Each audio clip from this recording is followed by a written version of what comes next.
I'm Lee. I'm Adam, We're the Malloy twins. and today we're talking all things US election. But first, let's get these stupid costumes off us. Probably the biggest news or biggest event in the podcasting world of the last probably of the last couple of months, really. Yep. Donald Trump on Joe Rogan. It was built up for, it was probably about a week in advance when I started hearing that Trump was going to be on Joe Rogan. He's been dropping seeds Yeah. a while now leading into it, but yeah, since he got the confirmation. I think Dana might have hooked him up or something Right, like yeah, that. But yeah. And then, since then it's been an eager anticipation for podcasters. Mm-hmm. I mean, Joe Rogan doesn't really need an introduction or an explanation as to, how long has he been doing podcasting? It's crazy. It's 15 years. 15 years. And did you ever see his first ever podcast? I haven't. You told me about it. Limo, it's so funny. Yeah, it's so bad. He has it's just him. It must be an old iPhone camera or something he's using, and he literally has the worst video quality you can imagine. There's almost like a snowflake effect on the screen or something. Okay, where there's white dots. It's so funny and so bad, but so good at the same time. Did you listen to Trump on Rogan? I did from start to finish. You finished the whole thing? Yeah. I haven't finished the whole thing. What did you? Well, first of all, had you listened to much of Trump on podcast before? I listened to him on Theo Von What did you think? a couple of weeks back. It was funny because Theo's funny, and to be fair, I thought I haven't listened to too much Trump prior to him being on that, so I knew bits of what to expect from little clips on social media. Yeah. But he actually came across in that podcast as a much more rational, logical, and likable person than the media sort of led me to believe he would be, Yeah, I thought he was, from what I've listened to, I probably have half an hour left to listen to of the Rogan episode. He's very good at avoiding a question but still addressing it. Yeah. So one of the examples, Joe kept kind of asking about his first day in office. Yes. He was like, what was that first day like? And he started, well, Joe, and he talked about walking in. He had these ideas of what the White House was going to look like. Yes. And then he would talk about, this Lincoln's bedroom. And it's like, yeah, but that's not the question isn't what did you think of the White House? The question is what does it feel that first morning you wake up and I'm the president of 350 million people. So he has a very, very good way of, well, I suppose it's a political thing, isn't it? Yeah, it's always the way, man. Sidestepping the question. Yeah. I'll acknowledge the question was asked, but I'm going to bring it in a different direction. He talked. I didn't listen to the part now, but he talked about the JFK files as well. Yes, but again, in a way that answers the question without giving you fucking any answers. It's he basically said first thing or one of the first things he'll do when he gets in office is to release the files. And did Joe ask why he didn't release them before? I don't think so. Okay. Or maybe he did, and again, Trump might have sidestepped the question a little bit and passed it off to somebody else. But interesting. And I know Rogan's been getting a bit of heat since then for. I don't think he's came out and said he supports either one of the candidates, but obviously the fact he's had Trump on. You'd imagine he'd lean. He did say he wants to have Kamala on. He did. He wants to have her on and all the rest. I was saying he had a tweet up yesterday that was basically her team said she would do the interview, but Joe would have to go to them, and it would only be an hour. Yeah. So, I mean, if Trump has to go and sit in the studio for 3 hours and do it, it's only fair that. That's it. Yeah, that's it. And it's funny how we're in a day and age now where a podcaster actually has the power to say no to a president or potential president, isn't it? Oh man, I think digital platforms have well and truly taken over, surpassed whatever traditional media is out there, like television and radio, newspapers. Big time. I can't remember. I didn't look this morning, but yesterday when I looked, and I think that Joe had issues with the YouTube episode. Yeah, there was. Yeah. Last time I looked, I had 37 million. It done 24 million in the first day or something. Yeah, crazy. There's no billboard or radio show you can go nowhere on where you're hitting those kind of numbers. It's ridiculous. Just the scale of it, especially when there's that level of money involved as well. Definitely. But people would do a lot worse for a lot less. They would. But thankfully, we're not here today to discuss the ethics and morality of human beings. We're here today to talk a little bit about a topic that normally we wouldn't touch with a 10-foot pole. But because it is so topical, because Trump was on Joe Rogan and Kamala may or may not be soon, which shows kind of the growing significance of podcasts and podcasting platforms. And by the time this episode comes out, it will be the day of the presidential elections. Vote day. We feel it's only right that we talk a little bit about the US elections. Not because it's going to impact Ireland all that much. It may or may not. Maybe. I don't know enough about it to be able to answer that question. Just people saying that the outcome of the elections don't matter. I don't really agree with that. I think, obviously, I looked up what can the president of the US do and what can they not do. There's a lot they can't do. Yeah. But still, more than anything else, you're a symbol or representation the of influence. Yeah, exactly. alone. And even Trump, if you remember in the podcast, was speaking about his particular relationship with Vladimir Putin or Kim Jong-un. The little rocket man. Yeah, we like to build it up as being, like superpower nation against another superpower, but really what it is a lot of the time is one human being talking on the phone to another human being. And two very egotistical, usually, power hungry, whatever it might be, but at the end of the day, human being to human being. And if these human beings get along, those two countries can have a good relationship, and if those two human beings don't get along, those two countries can have a very troublesome relationship. And that sets the course for everything that happens beyond. It does indeed. But let's leave politics aside for a second, because I think there's, for both of us, looking at the US elections and seeing the presidential campaigns, the rallies, the kind of pageantry of it all, there's one big question that comes to mind, which is how much does it cost to do something like that? So just take a second, right? Think for yourself. How much money do you think it would cost to run a presidential campaign? And if you just ballpark it, right, so you know that you're going to have to travel around a little bit, go to see the states, see the people. Going to have to buy some nice suits, some nice clothes so you look the part. If you're Trump, probably going to have to buy some hairspray and fake tan. Yep. If you're traveling around, obviously stay in hotels, accommodation. You've got a team of people with you, so you're probably paying for them. So if you add all that up, and do you know how long they generally run these campaigns for leading into the election? Maybe the year in advance? It's been a while. About a year in advance. Plus you have advertisement costs, and banners and posters and all everything that else. fancy stuff. So think of them as Live Twins live events on steroids. You need something stronger than steroids, I think. So if you ballpark that and you think, okay, to pay for all these people, run all this stuff, pay for the suits, the toys, the accommodation, whatever else. Okay, maybe a few $100,000, $1 million, couple of million, tens of millions. Yeah. 100 million? Try $1 billion. $1 billion. Now, don't quote us on it. I haven't actually done the audits or anything, but the reports suggest that both of them, Kamala on the blue side, is she? Yeah, Democrats, and then Trump on the Republican. Both of them are ballpark $1 billion running these campaigns. $1 billion. $1 billion. What if I had $1 billion?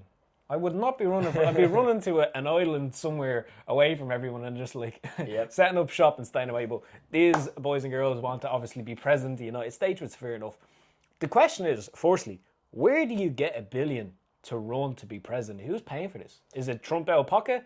Does Kamala have a little nest egg somewhere she's pulling from? Like, where does the money come from? It's a good question. I'm not going to pretend like I have access to the Revolut vaults or anything like that to know where it came from. And if you have the people, let me know. Yeah, definitely. If I had $1 billion, actually, the more interesting point is $1 billion doesn't get you to be president. It just gets you in the race. In the to door, be president. yeah. So you could have $1 billion, spend all of it on your presidential campaign, and still lose. Yeah, I never thought of it like that shit. So you're playing. It's $1 billion just the cost of entry into the game is $1 billion. Yeah, and there's no refunds on that either. But there's no refunds. To answer your question though about where does the money come from, based on my very limited research, there seems to be 4 options. Okay. The first option, which is the option that nobody seems to go for, is government funding, because you can get some money off the government to help out with your campaigns. Okay. But there's limitations on spending. You have to account for certain things. There's regulations around where that money can go, which when you're planning to become president of the US is more of a ball. Yeah, fair enough. Right, so government funding is an option, but it seems like the main candidates, by and large, just avoid it altogether. Fair enough. Then you have 3 more options aside from that. Okay. First one, which works well for someone like Trump, is you can finance it yourself. So if you have a lot of money, you can spend your own money on your campaign. Another option aside from that is what's called PACs groups. Have you ever heard of them? PACs? It's called Political Action Committee groups. No, I haven't known. It's basically, imagine a lobby group. Okay. So a lot of rich people will come together. They'll set up what's called a PACs. Elon Musk set one up called America PACs. Okay. Where basically they pool all their money together. They'll donate that money to you on behalf of the PACs. Yes. And in return, they will want some favors done for their industry. So is this like kind of a bribe? Kind of, yeah. It's like a legalized bribe. Yeah, like blackmail. Yes, yeah. But, it's all above board somehow. Yeah. Okay, makes sense. And then the last option is private donors, right? So I can donate $10 to your campaign, or somebody else can donate $50. Like I went onto Kamala Harris' website yesterday, and when you go onto our website, the first thing that pops up on the screen is basically saying how Trump's ultra-rich supporters are running ads against her and they need money to fight back. So would you like to donate $5, $20, $25? Okay. Which is interesting because when I looked into the exact figures of how much each campaign has accumulated so far, she actually raised more than Trump. Did she? Yeah, so... that is interesting. Now, obviously, I haven't verified these facts. Yeah. I searched how much these campaigns cost and clicked on the one that looked the most The first one. legit. But it said that Kamala Harris' campaign up to date is worth about 1.2 billion. Okay. And Trump's is worth about 940 million. Okay, so So she's just shy actually a of a bit more, billion. yeah. And 68% of what Trump has raised so far has come from ultra-rich private donors, is what it said. So the likes of an Elon Musk or a Dana White or whoever it would be. Okay. Which kind of already speaks to some of the reasons why somebody might favour Trump. If you have a lot of rich people voting for somebody, it's normally because that person is either very rich themselves or is going to do things that will favour the very rich. Yeah, be in their favour. That's interesting. Yeah, I didn't realise. And I'm guessing if it's a private donor, Trump doesn't have to disclose then who that money comes from or anything like that. I don't think so. I don't know for sure. Yeah. I think what's kind of strange about this one is we're seeing a lot more celebrities or people with a big profile. Yeah, it does feel like a stepping circus a bit more than anything else. Yeah. It is. And to put those numbers into perspective, the Irish elections in 2018, the presidential elections where Michael Higgins won again for the second time. Right, yes. The total cost of all the campaigns for all the candidates, any ideas? I think we had 5 or 6 different candidates running. Everyone combined Across the board. 6 million? 1.3. What? Whoa. 1.3 million. When you look at what's involved in the US election campaigns, I went on Trump's website just to see what events were coming up. Okay, yes. He's doing basically 2 rallies a day, every day, in different parts of America. Right, yeah. So he'll have a rally in Wisconsin this morning, and then he'll have a rally in New Mexico this afternoon, and then tomorrow he's somewhere else. Is he at boat rallies? Yeah, it's him. rally. Yeah, it's him there. Ooh, right. You watched him on Joe Rogan? Mm-hmm. He was late to a rally because he done the Joe Rogan thing. Oh, I heard him at the end. He was like, I gotta go, but we'll do it again. And he actually said he hasn't taken a day off in 50-something days. I can't remember the number, but he was saying he hasn't had a day off in the last, and it's been 3-4 months at least, 7 days a week consistently. But there's a couple of things with the US election. One is becoming president itself. I didn't realize this. I heard that on another podcast called My First Million.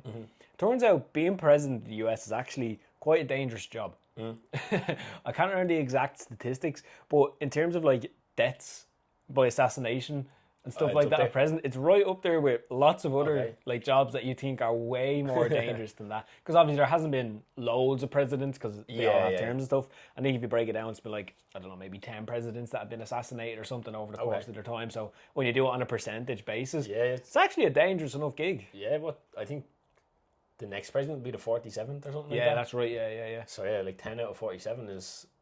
Now, it could be off, but even at that, it's still it's not just go get a cushy little role in the White House and chill for 4 years. It's no. There's a bit of intrigue involved in there, and it's such a heated topic as well, isn't it? It is. Around it, and I don't know if there's one side more so than the other, but you see if this person wins, there's going to be a war. If this person wins, there's going to be a war. It's Jesus, man, it's a tough one. You can't really sit on the fence on these things over there. You're kind of forced one way or the other. Yeah. It seems obviously politics, I think, in every country is somewhat divisive. Yeah. But I think over there, you hear stories of families falling out over marriages, all that stuff. Yeah, because one person votes one way and someone else votes the other way. So it seems to be a lot more of a contentious topic. I don't know anyone over here who's fallen out with their family because one of them voted Green Party and the other one voted Labour. Yeah. Whereas over there, it seems even down to what company you'll work for and stuff like that, you can hear it being it's it's a Republican kind of culture or whatever it might be. What state are you going to live in? What community are you a part of? Yeah, true. They're almost like little countries within a country. Yeah. To a certain extent. Which makes sense when you look at the size of the US. Oh, it's massive. It's a monster, isn't it? I don't think it's only because we work with American clients that I've got some respect or appreciation of how big this place is. But even to go from one side of the country to another, you're talking days of travel. Days and what, 3 different time zones? Yeah, 4 time zones across the state. So it's an absolute monster. And you think maybe it should be broken. Maybe it does need more than one person trying to lead all, that way. But yeah, it's crazy. And with the election itself, you mentioned there a couple of minutes ago, but this one, and I don't know if it's just because I'm consuming a bit more media and stuff around this time, but this one feels much more like a circus act than anyone I've seen previously in relation to the people who get involved, the scale of those rallies. And now I suppose they're stepping onto podcast scenes and stuff like that, whereas in the past they probably would have stayed away from all that stuff. Yeah. So it almost does feel like a case of a popularity contest nearly more so than an actual, this is what I believe in and this is who I want running the country, No, it definitely does. It has that kind of my mates would batter your mates kind Yeah, of feel to yeah, it, doesn't yeah, it? yeah. It's like if Eminem is speaking at a Harris rally, then Dana White is speaking at the Trump rally. Yes. Elon Musk comes out, then Beyonce is over the other side. It's madness, man. Madness. Could you imagine that in Ireland? Like, it would be. Well, they do say that when when America sneezes, Ireland catches a cold. Yeah. So, Like there's always whatever happens over there, kind of 5 to 10 years later, is happening over here. so does that mean for the Malloy twins presidential run, we have to be 35? Is 35, it 35? yeah. So we still got another 10 plus years or so, 10 years or so to go. So in, let's say, the 35 presidential election, we'll have to start calling up some of the podcast mates we've made to. Yeah, we'll have to Come down for the keep building relationships over the next 10 years, see what kind of powerful people we can get. Speaking of popularity contests, I have a list of different celebrities here. Some of them we've mentioned already, some of them I haven't. Okay, I'm gonna read out the celebrity's name, and I want you to guess which one of the candidates, whether it was Trump or Harris, that they came out and supported. Okay. Sound good? Yep, let's do it. Let me try it. All right, we'll keep it easy to start with. First of all, Elon Musk, Trump. definitely Trump. Beyonce, Harris. Oprah, Harris. Kid Rock, Trump. Dana White, Trump. Eminem, Harris. Hulk Hogan. Trump. I seen him on the, Did the rally the other day. Yeah. It's crazy though. I seen Dr. Phil. Was Yeah. speaking at the Trump rally. It's like it does just seem like who's big names. Get them up there and just get them to say something nice about. I know, and they're focusing a lot now on, for anyone who isn't, well, I was going to say isn't familiar with US politics. I'm not really familiar with US politics, but from the little bit of research we've done into it, there seems to be some states that always vote Republican. Yes. No matter who the candidate is, they'll Blue, no always matter just who vote or yeah. red. Yeah. On the opposite side, then you have some states that will just always overwhelmingly vote for a Democrat, and then you have some states which go between the two, which they call swing states. I was saddened to learn a swing state doesn't mean it's a place you just go if you want to, get with someone else on the missus and have a swingers relationship. It's actually nothing to do with that. Yeah, no, they have no affiliation with the swingers culture. But it seems like a lot of their energy and focus now these days is going into the swing states. Yes. I don't know. I didn't look at any of the celebrities that have come out and endorsed them, but I don't know if any of them, I don't even know what. I think Wisconsin might be a swing state. There's a few. There's 7. Yeah, I think it's 7 main. So I wonder if they're picking celebrities from those states to try and help them win those states, if you know what I mean. Probably, yeah. You'd think that's the strategy behind it. Although the whole setup of the US, and I don't know, you can probably tell us more on the differences between the US system and the Irish system, the way of doing things, because in the US system, it's based on an electoral college vote, not necessarily the popular vote. So in theory, someone could win the highest percentage of votes. So say, for example, Trump wins 40% of the votes and Kamala Harris won 60% of the votes. So you think, all right, Kamala got more votes, she wins. Yeah. But Trump could get more of the electoral college votes, and as a result, he'd be president, even though the majority of the population didn't actually vote for him. What way do they do it in Ireland? It depends, in a presidential election. As far as I know, it's just who gets the most majority votes. But obviously, you have the voting system in Ireland, the single transferable vote. So one person can vote for 7 different people. You got 1, 2, 3, 4. And then they'll count all your ones, and then they'll go to your 2s, and they'll keep kind of going down the list until they find somebody who reaches a quota. Right. Okay. Whereas in the US, you get 1 vote. So you'll either vote Trump or Harris, and that's it. But then every state, like you were saying, the electoral college. So it's not just about who gets the most amount of votes across the USA. It's who wins the most states. Yes. More or less.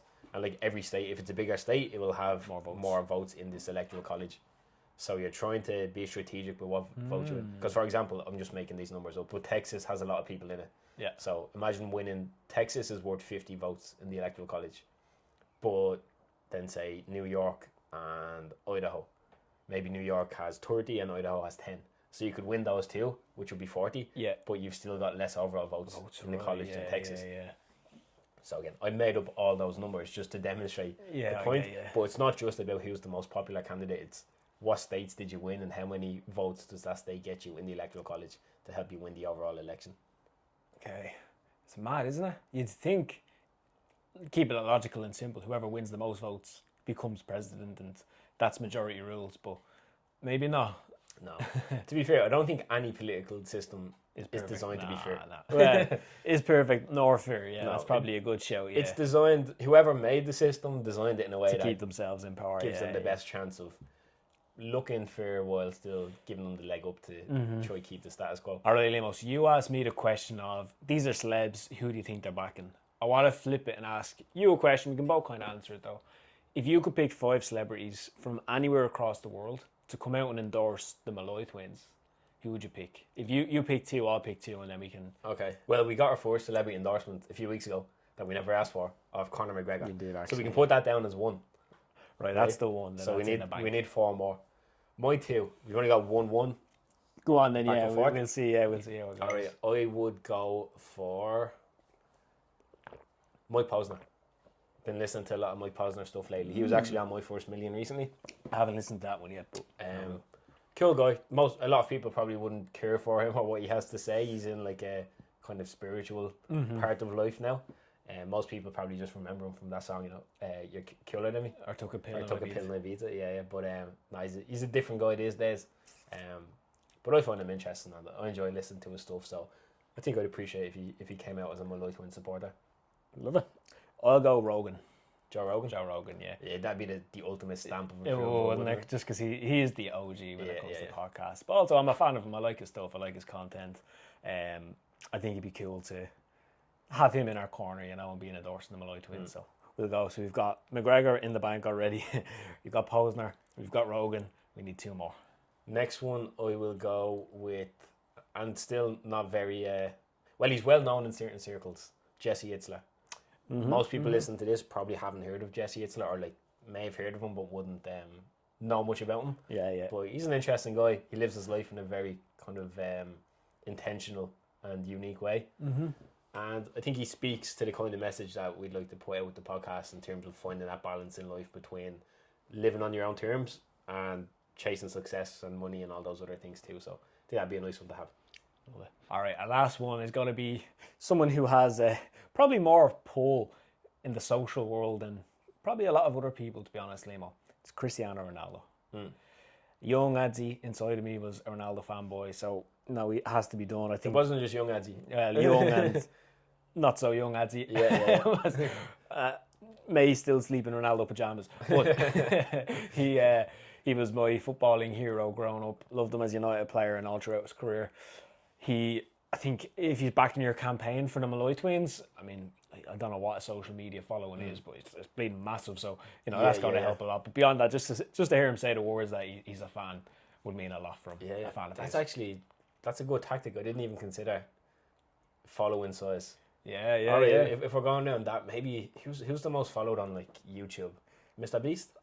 Probably, I don't know. See, there's a whole community in Asia that I feel like just get completely disregarded when it comes to this stuff. There's a lot of Chinese and Indians out there. Yeah, so there could be someone over there, but I think Mr. Beast is probably the best. He's in the English-speaking world. Yeah. Okay, nice. So maybe if we can stretch it up to 6, we'd go with him, purely because a lot of people would say it. Fair. Okay, so that's our dream team. We'll stick one of them on the bench. We'll go with 5 to start with. And if one of them isn't pulling their weight, we'll whip him off and get the next one in. I know, that sounds good to me. Cool, okay. So now we have our dream team. I want to pitch something to you and we can brainstorm on this. Okay. We just said that Kamala and Trump have both spent roughly £1 billion each on their individual campaigns to achieve nothing yet. Right? One of them will achieve something the other won't. Let's imagine I gave you, we the Malloy Twins, we have £1 billion. Okay. We've got our endorsers. It's all good. We've got £1 billion. We can use that money to do whatever we want with it. All right. What would be 3 things you'd like to fix, solve, make, or change with that $1 billion? Bro, you really should have given me some notice with that question. That should not just be a spur of the moment. There's so many things going through my head now. I'm sure it's just like a conveyor belt, the spice bags, and other stuff. There is, but then part of me is like, okay, I'd also like to fix some problems in the world besides just eat spice bags. Well, if you fix the spice bag problem, the rest will kind of take care of itself, you know? I don't know. I think there's some starving children across the world that have no access to education or water that might, Okay, let's bring it back here. Let's bring it back in Ireland. Okay. In Ireland. Okay, so $1 billion to fix the problems in Ireland. Yeah. I was actually looking, when I was reading into how much they were spending on the election campaigns, I was trying to compare it to how much the Irish government spends on stuff. Yeah. There's actually a lot more money in Ireland than I initially considered. I believe it, Limo. Do you know the budget? I think this is right. The education budget for 2025 is like over 10 billion. No? Give me a second. I'm going to pause this so I can fact check that. because I have some stuff to say on that if it's true. I just fact checked that by www.imadethisup.com. But no, if you search on Google, it says the total budget for the Department of Education in 2025 will be 11 billion. 11.8. I can confirm billion. I am reading this here Right. as he I showed it in my screen. So the fact that I have 1 billion and the Irish government can't do fuck all really with 11 billion makes me less optimistic about. Yeah, that's true. I was going to say you could solve everything in Ireland with 1 billion. You but would have maybe- thought so. Yeah. You I would mean, have thought so. what about that hospital that's up the road that's been being Yeah. built for the last however many bleeding centuries? Still not good to go. I know, so it's hard to say. If I'm being purely selfish with 1 billion, I don't even know if I could spend 1 billion. You have your work cut out. It's not as easy as you I think it'd be a full-time job just trying to spend it. Yeah, you would. Like, cause you could buy a nice house, but like in Ireland, is there a €100 million house even? Ooh, you're probably buying a estate. Yeah, true. You buy a Best house in the place, state. yeah. Yachts. Like, is there a point? There's no point having a fast car in Ireland because there's speed bumps and potholes everywhere. Especially if you're going through Clondalk and just Yeah. speed bumps everywhere. And could you imagine bringing like a custom Ferrari for an NCT? Oh, good luck. It'd be swiped. They'd eat you alive. The thing would never pass the NCT. They'd have it on, that track that like goes like that, and thing would just shoot off. Someone come through with a hammer smashing it up. Yeah. So it's not even worth having nice things in Ireland because they just get robbed or broken. Fact. Right. So now, okay, $1 billion. Do you have anything that you'd spend? Obviously, I'd take care of my family and stuff like that. But in terms of actual tangible things, yeah, there is. The first thing I'd look at is the education system. Okay. In general, just total. I'd love to just, and I'm not saying I have the answers to it, right? So I always say I hate people who just have problems and no solutions. But for now, I'm going to be that person, right? Because I think there's a problem with it. I don't know what the solution is, right? But I'm willing to at least admit that I think there's a problem, and I'm open to looking for ways to solve it. But I think the education system. Well, what's one thing about the education system you would change? The North Star. Okay, I know what you mean by that, but people probably won't. So when we speak about a North Star, it's like the big vision you have for what happens at the very end. So if you have a business and you want to start a business as an entrepreneur, and imagine your dream is like, I want to be able to sell this business for 10 million so that I can pay off my family's mortgage, for example. It's like, that's your North Star. And then everything you do throughout your time in business is leading towards that point. Like the three wise men with the gifts for Jesus following the North Star, right? Yeah. The education system in Ireland, it might be across the world, I don't know, but I feel like in Ireland, the North Star is, let's just get these kids out of school with a leaving cert. And like, they'll figure the rest out from there. Well, That's the feeling that I get from it, watching kids go through it. I think it's more, not that I disagree with you, but I think it's more, let's get them to college. It's like just passing the problem up. Yeah. So I would reshape that North Star. And I'm not saying you have to help kids figure out what they want to do for the rest of their life at that, but I feel like just having the sole emphasis of, right, everything you do from the start of school right till the very end is just leading towards this leaving cert test, and then once you do that, the rest of the world sort of opens up to you. Like, I don't agree with it, and I don't like it, and I don't think it serves an overall net positive, especially in today's world where the complete shift in the job market and like what real life looks like, it's not the same world it was when that education system was created. Okay, so I'm going to be devil's advocate here. Go ahead. What should the North Star be? I feel like at this stage, and again, I don't have the solution to map this all out, but I feel like it has to do more with empowering kids to successfully transition to be adults. More so than just being competent students who can like regurgitate shit on a test. It's like, how do we actually foster independent people who can think for themselves, actually perform adult tasks on a day? Like, I think in school you should do your theory tests, be taught how to drive, be taught how to do basic shit. I think men should learn how to cook. I think women should learn how to do basic things that in the past have just been manly things. That, like, I think there should be a more overall focus on developing people as opposed to just students, if that makes sense. Okay, interesting. Now, I don't have the actual, like, this is what you're going to study on Mondays and Tuesdays. I don't know what the lesson plan looks like for that, but that's the North Star I'd move towards. Yeah. And then anything outside has to just run by that decision. It's like, oh, we should get them to do this in school. Okay, does it move us closer to this thing? Second thing is with fitness, health, fitness. I'd put a big focus on that, and I'd want to make it more accessible, make it easier. So like gym fees, gym costs, the cost of eating healthy, like those sort of things. I'd want to figure out ways to subsidize that, make it more affordable, make it more mainstream. Even down to the levels of like quality assurances on food when you're eating out at restaurants. personally, I like the idea of, I know some people are against, of having like calories on meals at restaurants, and no, personally I like it as an idea. You know, I like tracking food, so I'm a bit weird, but like I think a whole more awareness and focus on helping people be healthier, giving them literally no reason not to be healthy in that sense, right? Taking any of those excuses off the table, like affordability, access, any of that sort of stuff, and like setting the scene for it. And the last thing that I'd look at then is mental health. Okay. And the mental health, you could call it the system, I don't even know if that's the right word, but everything that falls into mental health, and similar to the fitness side of things, I think they're kind of hand in hand, but access, affordability, I know like the state services for mental health are completely swamped, and it's very tough to even get a diagnosis or to get like in there, never mind actually help. And I think with the direction that the world is going in terms of AI, in terms of jobs changing, labour markets opening up into like different places, so I think, and especially for like people coming through the school system now, will be going through a school system that's setting them up to go and do jobs that maybe don't even exist anymore or don't need them, and then people are just going to be left in a sense of like, okay, what do I do with my life? You know, what's the purpose of that? So I think having that more holistic way of looking at, okay, the education system to set people up properly, the fitness, health side of things set up so that people can be in shape, look after themselves, feel good, and then the mental health system to give them that support and resilience, develop that spiritual, let's say, side as well. I think that would be the main things I'd want to work on. Okay, nice. So what's the what's the subtitle of the campaign? What's Azzy for President 2020, whatever, 2025, so 2032 would probably be the next one. Right. When you have to sum up your election campaign and your stances in one sentence on a billboard. Whew, that's a tough one. What were you saying? Education, fitness, And mental health? Yeah. So what, a smarter, fitter and healthier Ireland or something like that? Yeah. Make Ireland smart, fit and healthy again. You struggle to fit that one on the cap. Yeah. See what you're doing.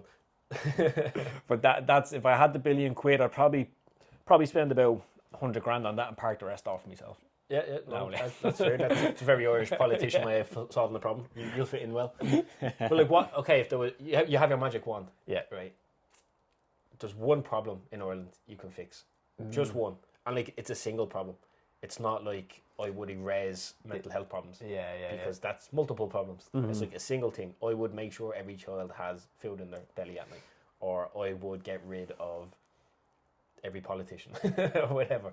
Yes. You have one thing you can do. What would it be? I'm going to speak purely from a Dublin perspective. I can't speak for the whole of Ireland, but the one problem I'd want to solve is cost of living. Okay, yeah. Because I think that leads to so many more problems down the line. I feel like that's more of an upstream approach, because there's social issues, right? There's issues with crime, there's issues with addiction, blah, blah, blah. And I'm not saying that just making the cost of living in a better position would solve all them. But I think if you look down the line, why would people fall into those, or what would make them more likely to fall into it? It's like, well, if I grow up and I'm surrounded by people who are unemployed because they can't get jobs, and then, you know, the cost of living is going up or whatever else, and now it's like, okay, I need to lean into drugs, I need to lean into this to make money to pay for this stuff, and then that creates then the cycle that trickles through. So especially living in Dublin, like I'm looking around Dublin and stuff is so expensive, houses are crazy, even just going out for a meal in a restaurant is ridiculous, and you're looking around, you're like, why are we paying the same prices you pay in all the big cities across the world? And Dublin has so little to offer in comparison to all of them, you know, that way. So that'd be the first thing. The one problem I'd want to tackle is to make the cost of living more affordable and more in line with what's realistic for Irish people. Okay, nice. That's a rational approach. I like it. So that's it for today's episode. We hope you at least got something of value from listening to us ramble on about the podcast, politicians and elections, all the rest in there. Please, as always, if you like the episode, it would mean a lot if you just give us a like or subscribe on the YouTube channel. Genuinely appreciate it, and it does help us out massively. And we look forward to hopefully seeing you on the next one.